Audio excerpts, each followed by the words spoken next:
လာကစားဝန်ထမ်းနဲ့ကိုပိုင်အလောက်ကဘာကွာလဲဆိုတော့ဝန်ထမ်းအလောက်ကမင်းဘလောက်ပဲကြိုးစားသူတို့ပေးသလောက်ပဲမင်းရမှာ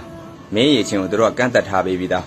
သူတို့သဘောကျမှအလွန်ဆုံး bonus ပဲပေးမှာဒါပေမဲ့ကိုပိုင်အလောက်မှာတော့မင်းကြိုးစားရင်ကြိုးစားသလောက်မင်းတအခွင့်အရေးတွေအများကြီးပဲမင်းတကြက်ဖို့အားဆိုင်ရင်တကြက်ရမယ်တရားအားဆိုင်ရင်တရားရမယ်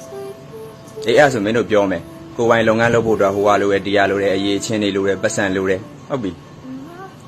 ဝေးကြရဘယ်သူတွေဘာတက်လို့လဲဟုတ်တယ်မလားမင်းပိုင်ဆိုင်နေတဲ့ကိုပိုင်လုပ်ငန်းအတွက်လိုအပ်တာတွေရှိရဲဆိုရင်မင်းရဲ့ကိုပိုင်အရေးချင်းတွေပဲမင်းရအောင်ရှာကျင်ရမှာပဲလေဘယ်သူ့မှအားကိုးလို့မရဘူးစကားတစ်ခုကိုမှတ်ထားမင်းရောက်နေတဲ့နေရာမင်းကျင်နေတဲ့နေရာပဲ